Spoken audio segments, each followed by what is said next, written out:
Kembali di Kompas Siang, Saudara, Rabu pagi titik kebakaran kilang Pertamina Balongan Indramayu mengeluarkan dentuman kencang akibat proses pendinginan tangki yang terbakar. Selain suara dentuman, api juga sempat kembali membesar. Warga sekitar permukiman kilang Balongan yang sudah sempat kembali ke rumah diimbau agar mengungsi kembali pasca dentuman untuk menghindari kemungkinan buruk. Proses pemadaman api masih terus diupayakan oleh Pertamina di hari ketiga pasca kebakaran tangki penyimpanan bahan bakar kilang Balongan.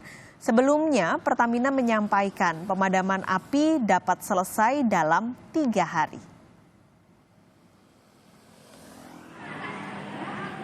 Di hari ketiga, pengungsi korban ledakan dan kebakaran kilang Pertamina Kabupaten Indramayu, Jawa Barat di Gor Kompleks Bumi Patra mulai terserang penyakit. Warga pengungsi di kedua gor di komplek perumahan tersebut mulai terserang berbagai penyakit seperti ispa, batuk, dan demam.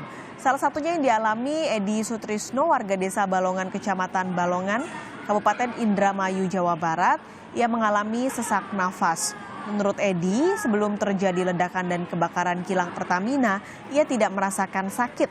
Namun setelah 3 hari, mulai terasa sesak akibat menghirup bau. Dari data tim medis Pertamina di pos kesehatan pengungsian, warga pengungsi di Gor Bumi Patra ini mulai terserang penyakit ispa, batuk, dan demam. Sementara itu, Direktur Utama Pertamina, Nike Widiawati, menyebut 6 orang menderita luka bakar serius dan terus diawasi sejumlah dokter spesialis bedah kosmetik, penyakit dalam, anestesi, gizi, dan ICU. Seluruh upaya dilakukan untuk merawat pasien agar proses penyembuhan berjalan lancar. Sebelumnya, 6 korban kebakaran tangki kilang minyak Balongan Indramayu dirujuk di Rumah Sakit Pusat Pertamina Jakarta. Ke-6 korban yang merupakan warga sekitar mengalami luka bakar serius.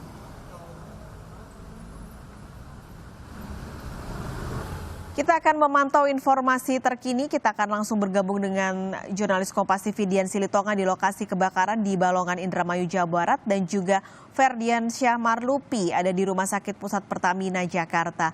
Saya akan terlebih dulu ke lokasi kebakaran kilang Balongan, ke Dian Silitonga. Dian, bagaimana proses pemadaman hingga siang ini? Lalu juga para pengungsi, tadi informasinya sudah banyak yang sakit, bagaimana kondisinya hingga siang ini? Ya, Paskalis, ini proses pemadaman api di kilang Balongan ini tentu masih dilakukan sampai dengan saat ini.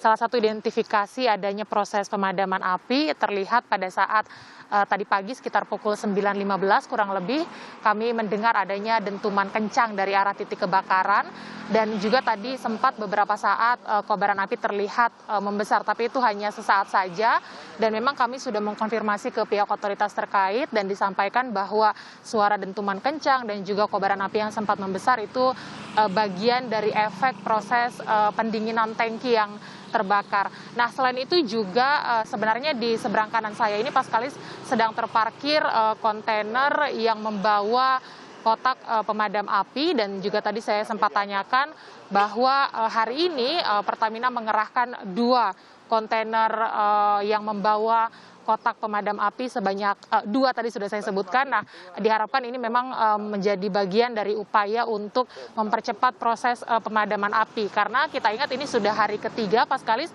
dan kita akan tunggu apakah sesuai dengan prediksi Pertamina bahwa proses pemadaman api ini akan selesai pada hari ketiga. Dan terkait dengan para pengungsi, tadi sudah Anda sampaikan bahwa memang informasinya warga yang mengungsi ini memang banyak yang sudah terkena penyakit, sudah Anda sampaikan tadi, dan warga meskipun disampaikan oleh Pertamina bahwa kondisi saat ini sudah mulai kondusif, tetapi memang masih tidak memungkinkan bagi pengungsi untuk kembali ke rumahnya masing-masing. Pertama memang karena ada pemadaman arus listrik begitu, dan juga pelarangan untuk menyalakan aliran gas. Nah, 2 komponen ini menjadi kebutuhan pokok bagi warga untuk beraktivitas, sehingga banyak warga masih tetap memilih untuk berada di pengungsian. Memang tadi pasca dentuman kencang juga sempat ada imbauan untuk warga yang berada di rumah masing-masing untuk kembali mengungsi, tapi tadi pantauan kami, ini warga tidak berbondong-bondong kembali mengungsi, tapi hanya secara spontan keluar rumah untuk menyaksikan kobaran api. Tentu tentu dari jarak yang aman. Jadi kondisinya memang masih banyak yang mengungsi, tapi sudah beberapa kembali ke rumah masing-masing. Paskalis. Terima kasih Dian Silitonga melaporkan dari lokasi kilang kebakaran di Balongan, Indramayu, Jawa Barat. Selanjutnya kita akan pantau bagaimana kondisi korban di Rumah Sakit Pusat Pertamina Jakarta. Sudah ada jurnalis Kompas TV Ferdiansyah Marlupi di sana. Ferdi, hingga saat ini bagaimana kondisi korban luka bakar yang dirawat di sana? Lalu bagaimana soal biaya perawatan? Ini tentu penting bagi korban ini.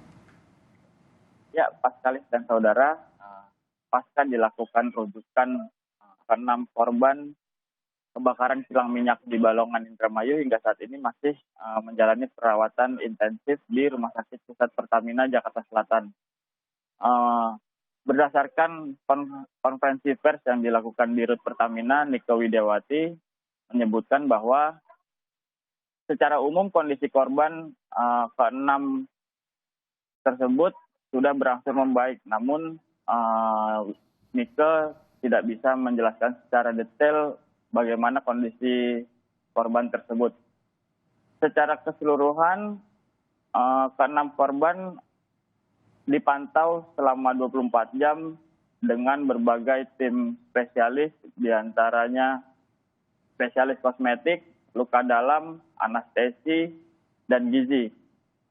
Dan untuk biaya perawatan sendiri, PT Pertamina Persero menjamin semua biaya yang dialami korban selama perawatan. Sekali.